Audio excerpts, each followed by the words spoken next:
Yeah, recognized we in this actually way? I think we visualized the whole thing right from the very. He's gonna. Yeah, I'm gonna take over. There wasn't even a rock and roll Hall of Fame when we started, as far as I know, like the one in Cleveland. So we didn't know anything about Hall of Fame. That wasn't really an issue. This is a non-starter. Yeah, he's absolutely right. I remember when they were talking about the one in Cleveland. Where is it? The baseball one's in Cooperstown, right? Down New York, yeah. And Ohio, Cleveland, yeah. Okay. Yeah, the IMK pyramid thing. It's very cool architecture. Okay. I've never been there, but January of 1977. Grade 11, social studies. Class has already started, and then someone from the office comes into the class and says, we have a new student, and Neil joins our class in progress. My first impression, first of all, I had never seen a person so pale in my entire life. I mean, he was Edmonton white, know, from January, as only people from Edmonton could be in January. Yeah, and he had kind of ripped jeans and had paint on it, and just he was completely different from anything I had seen before. And I thought to myself at that time, I said, I like this guy. I want to get to know him because he's weird, and I'm attracted to that. So that's my first impression. That's a good first impression. Yeah, and then we had several classes together. One English, and he sat right behind me, and so that's when we started talking about, what concerts he'd gone to, what concerts I'd gone to, and we started going to concerts together.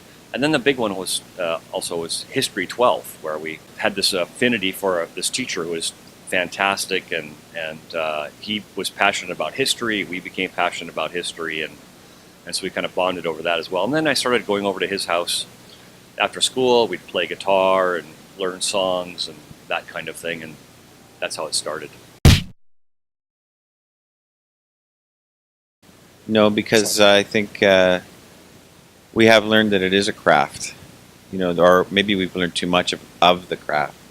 At first, it was just experiments, right, and happy accidents, and those are still great. But we kind of got in a weird way. It's like the Buddhism thing, the beginner's mind. That's the best mind to have, right? Where you don't know anything, and then once you sort of layering with your knowledge, you get further and further away from nirvana. So I'm not knocking the craft. We're good at our craft, and there's ways to appreciate that. I liken it to Picasso's blue period, where you just we get so into the subtleties of things rather than the grand scope. If that makes any sense. It does. I mean, thinking back, just when you were talking, we didn't really know that was what was going on. Right.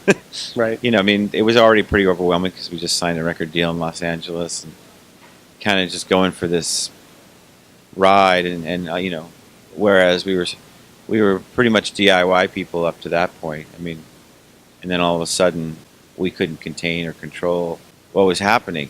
In other words, we knew whose floor we were sleeping on. Right. We knew our next gig was in Portland.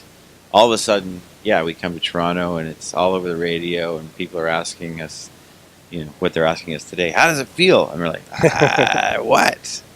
Right? Yeah. Something like that. Yes. Okay, El Mocambo, it's the famous night where Ronnie Wood poached Maggie Trudeau. That's what I know it for. It's all over the news. So Mike Weckerly, the Dragon, he's a friend of ours, but also he's purchased the building and the club, and he's revitalizing. If you get a chance, you should go down, and they got a booth, and you can get more information on that. It's going to have a full recording studio in it, and what El Mocambo Entertainment is basically, he's going to release various kinds of media. One of them will be our album, and that'll be the first sort of thing that he's going to release. So, he's just excited. He likes to help out artists. He's sort of realizing that artists now need patrons because record companies aren't making money like they used to. No, they're not. You know, so that's how we're tying in, and we'll play the club. This is sort of a new futurist thinking of how to deal with new music and releasing music and playing music. So it's good for this city because there isn't many live venues. What's my perspective on this?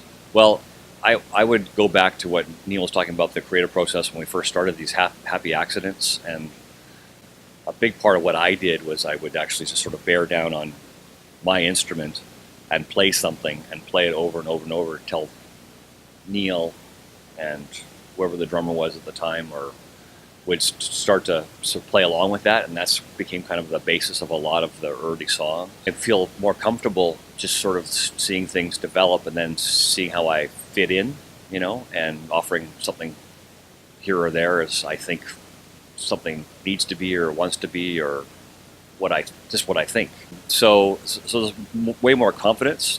You know, once again, talking about the craft, where you know we actually know that we're good at what we do. But it's not you don't have this sense of discovery and awe like we used to have. Right. You know? So it's a mixed thing. And, you know, So last night when we played the Phoenix, got the award, I did a little thank you speech, and we thanked Much Music, and I said, you know, Much Music was the coolest radio station in Canada for about 15 years. I mean, it was just because it was progressive, and it was also quite eclectic, right? It would play, you know, everything from, you know, indie rock to the conventional stuff to the pop of the day to all these specialty programs they had, and then it's the first one to get into rap and that kind of thing. So, yeah, so we had a very good relationship with them. I guess probably the peak for us there was when Sheila won Video of the Year. So that was kind of a big thing for us. well, But we've had all sorts of great things. I remember the first time we went in there and interviewed. It was I was in awe. Well, it's got to be Keith's. right? For me, well, there's two. Okay. There's one called the Music Man, which is Amit Erdogan, who started Atlantic Records with his brother Nasui. Yeah. Yeah, and then what was the Peter Brown one? Something about love. Was it The Love You Make or no? Yeah. Or The Beatles one. Right? yeah, the Beatles That's a one. good one. Peter Brown one was really good too. The easiest song that you've ever written. I guess One Gun. Yeah? Because it came out instantly. For you, yeah. And then as a band, we did almost the whole Smiling Buddha Cabaret thing. Was a lot of instant stuff. Oh yeah, just calling me. Yeah. spilled Okay. out. Just We felt like the Ramones there for a few moments where you could. It's hard now in some respects because you want to stay more or less authentic to yourself, but leave enough almost ambiguity or abstractness so that it can be related to enough holes in it so you can grab onto it later from another perspective. And you know, I don't want to sing like I'm a 25-year-old angry young man change the world like I used to. But at the same time, you know, I'm not going to sing about gardening. You know,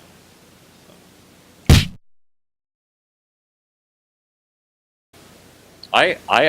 I kind of like the social aspect. I mean, it's a chance to see people that I would only get to see here. You know, that are from our past or that still manage to be in the music business in some way. It's nice to catch up with them.